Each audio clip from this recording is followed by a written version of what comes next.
امام حنیفہ پہ بہت طنز ہوئے ہیں, ابھی بھی لوگ کرتے ہیں, اس لیے کہ وہ ان کی مینٹل اپروچ تک پہنچتے نہیں ہیں. تو امام ابو حنیفہ رحمہ اللہ تعالیٰ کا مسلک کیا ہے کہ سمندر کی صرف مچھلی حلال ہے.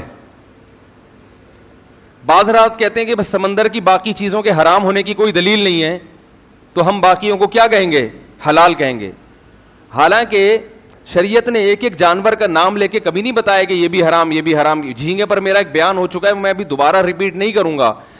یہ بتانا مقصد ہے کہ سمندر کی ہر چیز کو اگر حلال کر دیا جائے تو سمندر میں ایسا ایسا گند نکلتا ہے کہ وہ انگریز بھی کھانا پسند نہیں کرے گا. اس لیے جس چیز کی حدیث میں صراحت آ گئی بس اس کو مانا جائے گا. آپ صلی اللہ علیہ وسلم نے فرمایا احلت لنا میتتان السمک والجراد, دو مردار ہمارے لیے حلال ہیں, ایک مچھلی اور ایک ٹڈی. ٹڈی بھی ایک پرندہ ہے وہ چھوٹا سا. تو مچھلی ذبح کیے بغیر بھی کھانا کیا ہے, جائز ہے. لیکن وہاں بھی امام ابو حنیفہ کا قول یہ ہے کہ اگر مچھلی اپنی موت مر جائے سمندر میں اور مرے ہوئے اتنا ٹائم گزر جائے کہ الٹی ہو کے سمندر کے اوپر تیرنا شروع کر دے, وہ اس کے کھانے کو جائز نہیں سمجھتے. اب لوگ اس پہ بھی اعتراض کرتے ہیں یہ کہاں سے ناجائز کر دیا. بھئی یہ شریعت کا اصول دیکھا انہوں نے کہ خوراک کے معاملے میں اسلام کیا کرتا ہے, بہت احتیاط. خوراک میں گوشت میں اصل ہے حرمت, جب تک حلال ہونے کی دلیل نہیں ہوگی اس کو حرام ہی سمجھا جائے گا. اور ہمارے پاس جو مچھلی کے حلال ہونے کی دلیل ہے وہ مچھلی ہے جس کو ذبح تو نہ کیا جاتا ہو, مچھلی تو ذبح ہو بھی نہیں سکتی, لیکن شکار کر کے اس کو نکالا جاتا ہو. جو مچھلیاں سمندر کے اندر خود بخود مر جاتی ہیں اور مرے ہوئے ان کو ٹائم گزر جاتا ہے اور اس کی ایک علامت ہے کہ الٹی ہو کے اوپر آ جاتی ہیں, اس کے بارے میں احادیث کیا ہیں, خاموش ہیں. کیونکہ یہ چیز صحابہ کرام میں معروف نہیں تھی اس کا کھانا. بات آ رہی ہے سمجھ میں کہ نہیں آ رہی؟ تو جب معروف نہیں تھی تو شریعت اس بارے میں کیا ہے, خاموش ہے. اس کا حدیث میں ذکر ہی نہیں ملتا اس مچھلی کا. جب ذکر نہیں ملتا تو احتیاط کا تقاضا یہ ہے اور انسان کی تعظیم کا تقاضا یہ ہے کہ ایسی گری پڑی چیزوں کے کھانے کی انسان کو اجازت نہ دی جائے. تو یہ دوسری چیزوں پر قیاس کیا ہے. سمجھ میں آ رہی ہے بات کہ نہیں آ رہی؟ اب دیکھو اور میں اس کو وضاحت سے بیان کرتا ہوں.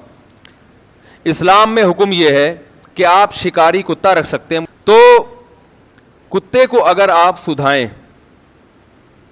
اور اس کو شکار پہ سکھا دیں آپ, اور بسم اللہ اللہ اکبر پڑھ کے کتے کو آپ شکار پہ چھوڑیں اور کتا جا کے اس جانور کو مار دے اور اس کے خون نکال دے, تو وہ جانور کھانا اسلام میں کیا ہے, حلال ہے.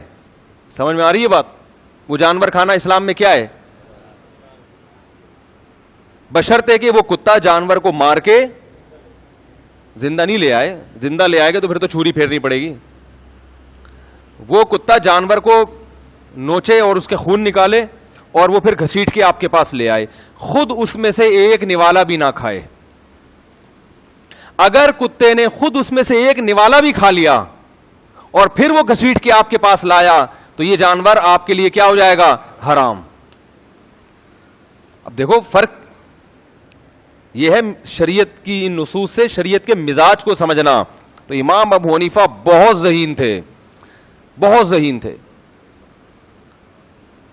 فرق کیا ہے بھائی, پہلے بھی اس نے شکار کیا اور گھسیٹ کے لے آیا, خود نہیں کھایا. آپ اس گوشت میں سے اب کتے کو کھلانا شروع کر دیں, پھر بے شک خود بھی کھا لیں اس میں سے.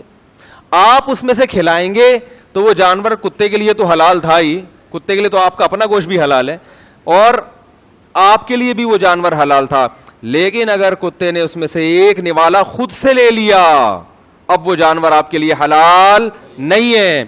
کیوں؟ اس لیے کہ اس میں اس بات کا شائبہ ہے کہ کتے نے اپنے لیے, آپ کے لیے تو شکار کیا, اپنے لیے بھی کیا ہے, تو کتے کے بچے ہوئے کھانے آپ کے لیے جائز نہیں ہے. یہ انسانیت کی کیا ہے, توہین ہے. تو اب میں آپ کو بتا رہا ہوں کہ یہ اسلام ہے کہ وہ صرف خوراک میں پروٹین نہیں دیکھتا, وہ دیکھتا ہے کہ روحانی اعتبار سے بھی پاک ہونا چاہیے اور ظاہری اعتبار سے بھی پاک ہونی چاہیے وہ چیز.